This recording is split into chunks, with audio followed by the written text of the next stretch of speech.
साल जब इस कॉरिडोर का उद्घाटन हुआ था तो कार चालकों ने और कार के जो लॉबी है उसने काफी हल्ला किया, उसके साथ बहुत सारे लोग भी साथ आ गए थे। लेकिन जब हम लोगों ने रैली निकाली और रैली के बाद शीला दीक्षित से मिलने गए तब उन्होंने कहा कि हम इसको विड्रॉ नहीं करेंगे और आगे बढ़ाएंगे। कोपेनहेगन में जलवायु पे जो निवेशन चल रहा है उसके उपलक्ष्य में जो सरकारें वहाँ जुटी है, जिसका दावा है कि हम पर्यावरण को, जलवायु को शुद्ध करेंगे और इसका पंचायत करने बैठे हैं।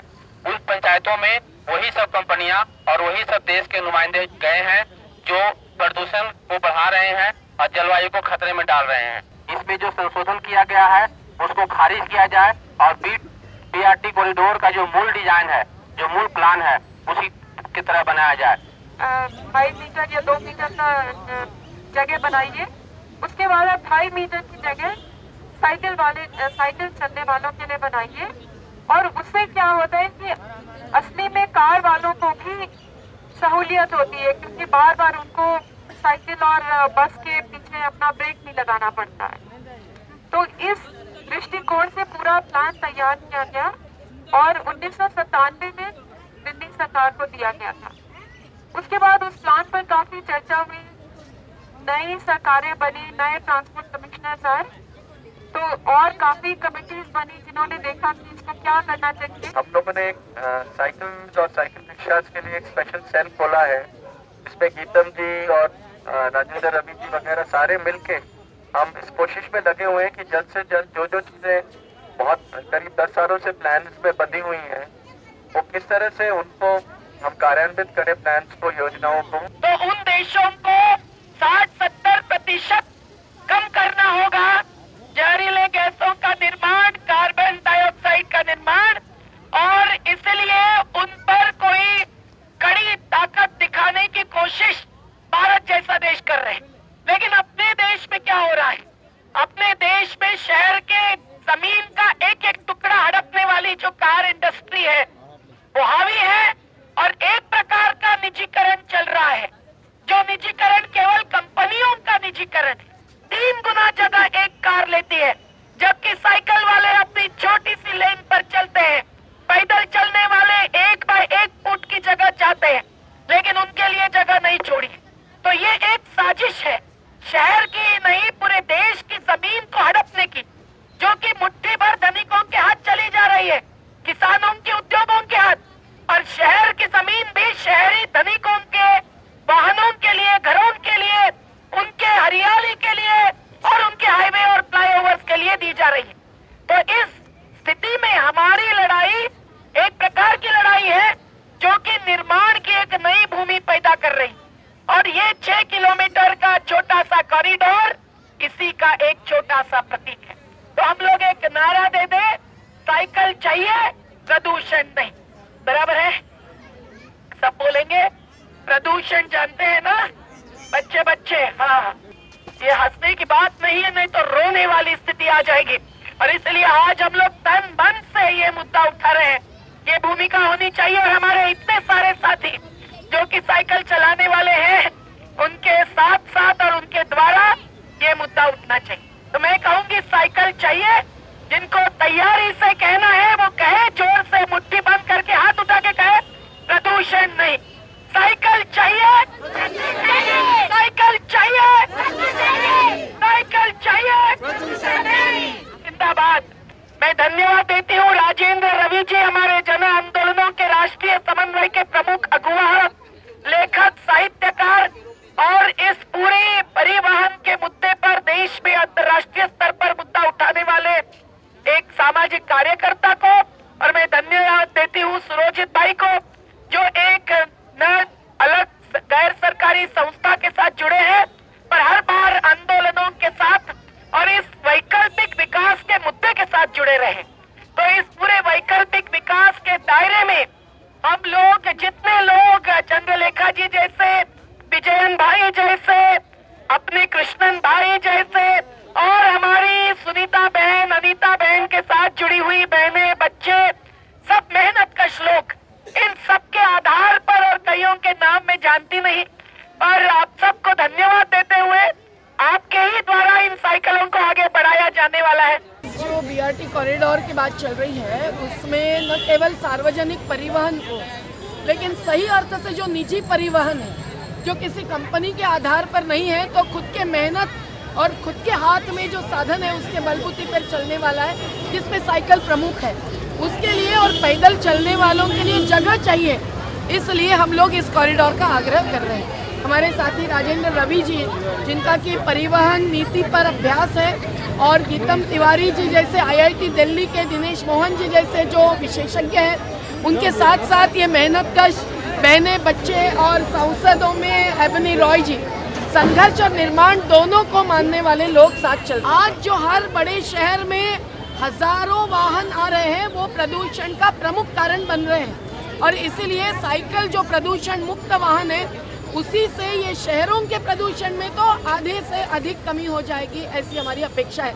क्योंकि इंडस्ट्री तो दिल्ली से बाहर फेंक दी अलवर में लेकिन वाहनों को तो भरसक लाने की कोशिश आज भी कार इंडस्ट्री के एजेंडा के तहत लोगों के घरों के भी जगह हाईवेज और फ्लाईओवर्स के लिए हड़प पर चल रही है।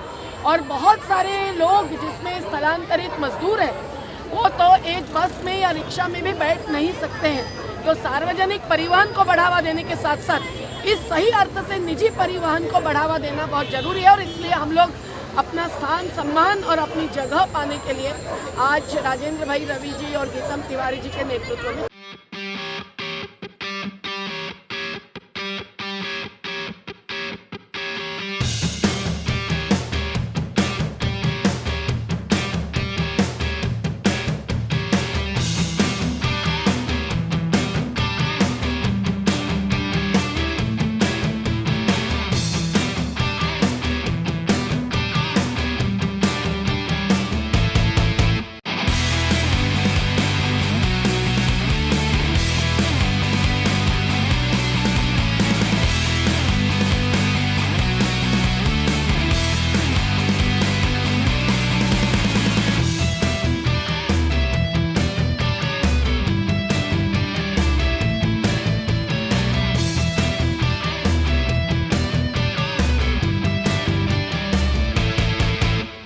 में बड़ी संख्या में जितने साइकिलिस्ट होती है वो हमारे के यहाँ होता है। हमारे के यहाँ पैदल चलते हैं लेकिन उनके लिए कोई जगह नहीं है।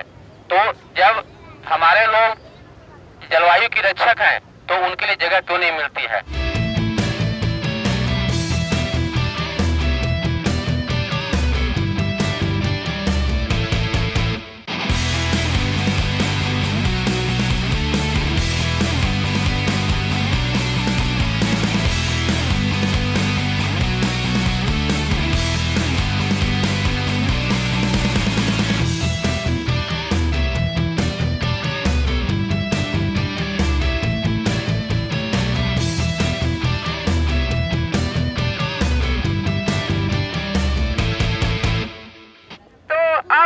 ये देखना है कि इस तरह की सड़क जितने जल्दी और दिल्ली के भागों में इसको जितने जल्दी बनाया जाए उतना ही सबसे ज्यादा और बाकी लोगों को फायदा होगा।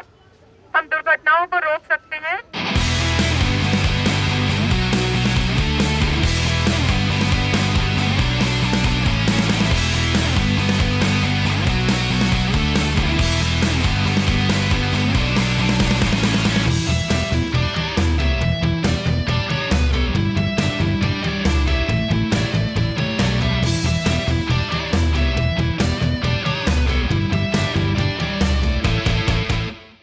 दिल्ली में सुबह होते ही साइकिल लेके हम लोग निकल जाते थे, कोई पढ़ने के लिए, पिताजी वगैरह दफ्तरों के लिए, और फिर शाम को वापस आते थे और अपने अपने इलाका में चारपाई बिछा के सो जाते थे। तो कहा जाता दिल्ली वालियों के लिए कि 2 पहिया सुबह और 4 पहिया शाम को। साइकिल में फायदा क्या है? एक तो है कि परिवेश जो है, एनवायरनमेंट जो है, ये तो दूषित नहीं होता। दूसरी बात, स्वास्थ्य इसमें बहुत ठीक रहता है। चलाने से हमने खुली हवा में अपनी वाहन से हमने चली और चलने के बाद जो खुली हवा है उस हवा को हमने ली। शरीर के बहुत सारे जो पार्ट्स हैं, अंग है, उसको हम चलाते हैं। तो आज के दिन में थोड़ी देर की बात दिखाई दे रहा है कि कहीं किसी के घुटने में दर्द, किसी के कमर में दर्द, तो ये सब चीजें तो उस टाइम जो है बहुत कम ही लोग के होते थे। तो दो ही कारण के लिए साइकिलों के रिवाज फिर दोबारा होना चाहिए। क्यों ना कार में इतनी कार हो गई, भला ही कार वालों ने कार की तो संख्या बढ़ाते जा रहे हैं। और जहां तक दिल्ली के है, आप जानते हैं कि दिल्ली में जितना मोटर गाड़ियां हैं शायद भारत के बाकी जो 3 महानगर हैं उससे ज्यादा दिल्ली में है। और इसके कारण के लिए यहाँ कार्बन की प्रदूषण हो रहा है। आपने देखा कार्बन की दूषण के लिए सीएनजी के किएगा, सीएनजी से भी दूसरी गाड़ियां हैं। तो ये सब देखते हुए इन्होंने जो अभी जो इनकी जो प्रयास है, मैं उनको स्वागत करते हुए कह रहा हूँ कि बीआरटी जो है बसों के लिए बनाई गई है। उनका कहना है कि हमने बीआरटी क्यों बनाई है। बीआरटी जो बनी तो बसों के सड़कों के बीच में बनाई। सड़कों के बीच में इसलिए बनाया गया ताकि कोई भी आदमी हो, इधर से बस स्टैंड जाने के लिए आधा सड़क पार करेंगे, उधर से उधर जाने के लिए आधा सड़क पार करेंगे। ये इनकी जो उत्पादन शक्ति है इनको बढ़ाई देते हुए हमने कहा कि जब तक ये कंप्लीट नहीं होगी, क्यों ना यहाँ से लेके अम्बेडकर नगर से लेके ये दिल्ली गेट और मेरे ख्याल दिल्ली गेट से भी आगे जाने की इनकी प्रयास है। बाकी भी कोई जगह है लेकिन कुछ दिक्कतें आ रही है। बीआरटी के साथ साथ जैसा अभी आपके सामने मैनेज जी ने कहा कि पैदल वाले के लिए भी एक सड़क होना चाहिए, क्रॉसिंग के जहाँ जहाँ है वहाँ भी देखना चाहिए। मेट्रो की रेल बनी, मैं अभी बात कर रहा था, मेट्रो की स्टैंड स्टॉपेज जहाँ बनी उसमें से बस स्टैंड जो है थोड़ा सा दूर में है। ये तालमेल होना चाहिए कि हमारे स्टैंड तुम्हारे स्टैंड ऐसा जगह होना चाहिए कि जनता की परेशानी ना हो, इसको भी देखा जाए। रही बात पुलिस वाले की, कहा कि हमने आते आते देखा कहीं पर रेहड़ी है, रोड़ा है, कहीं पर बदरपुर है, कहीं पर कार खड़ी है। ये सब देखने के लिए जो है ये ट्रैफिक पुलिस की बात है, चालान वो काट सकते हैं। आपके साथ जो पुलिस वाले ये चालान नहीं काट सकते। तो इसीलिए ट्रैफिक पुलिस की आवश्यकता ज्यादा है।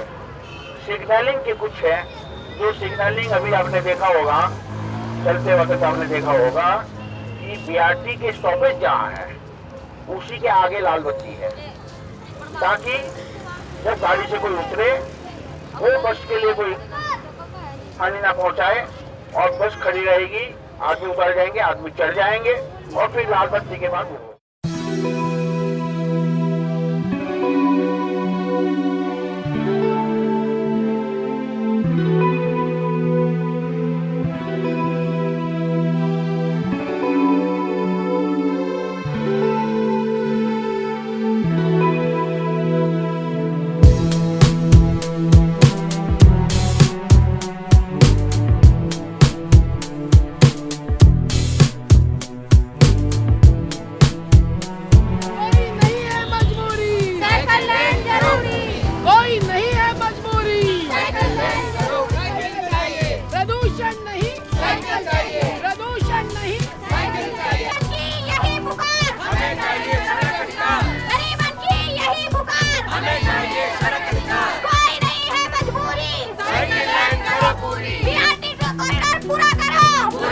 बीआरटी कॉरिडोर पूरा करो, पूरा करो, पूरा करो। बीआरटी कॉरिडोर पूरा करो, पूरा करो, पूरा करो।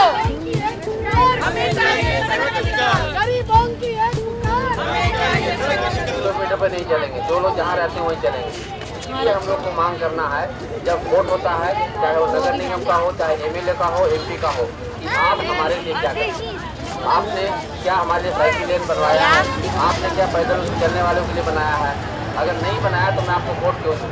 क्योंकि आप बनाते हो फ्लाईओवर, आप बनाते हो मेट्रो, जो कि हमारे उपयोग के लिए एक राजनीतिक सवाल है और इसको उठाना ही पड़ेगा। आप लोग वोट देते हो, अभी लोग वोट नहीं जाता है, अभी लोग पार्टी में बैठ जाओ ना, आपकी यदि वोटों की कीमत है। जब भी ऐसे मौके आए तो सवाल पूछने चाहिए, जो बेदाबाद ने कहा है, बाकी लोगों ने कहा है। तो मैं इन्हीं दो शब्दों के साथ अपना आप लोगों को धन्यवाद करता हूँ कि आप लोग अपना बहुत और आगे जाएंगे।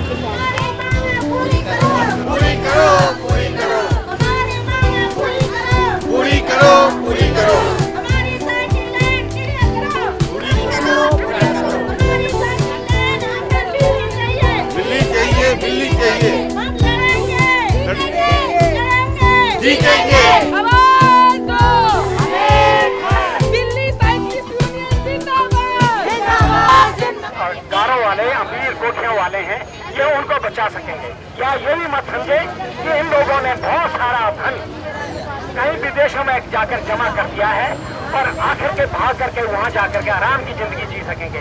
नहीं, ऐसा नहीं है। हम कुछ नहीं मांग रहे हैं, हम अपना अधिकार मांग रहे हैं।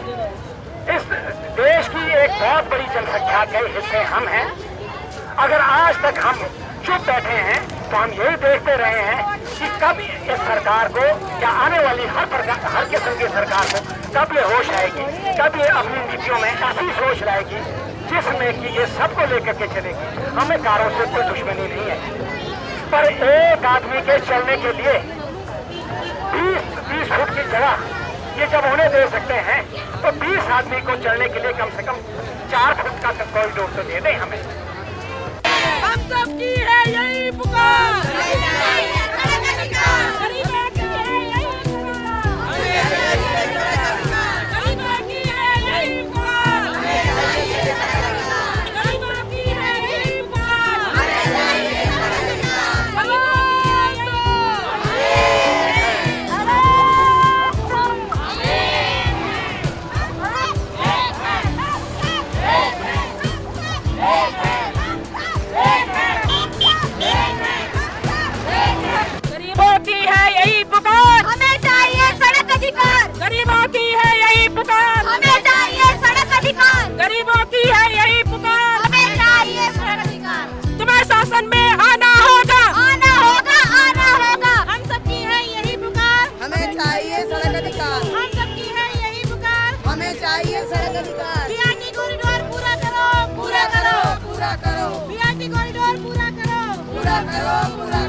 जो हमारे भाइयों बहनें जो आज इस प्रोग्राम को बहुत सफल बनाया है, जो आप लोग 6 किलोमीटर चल के आपने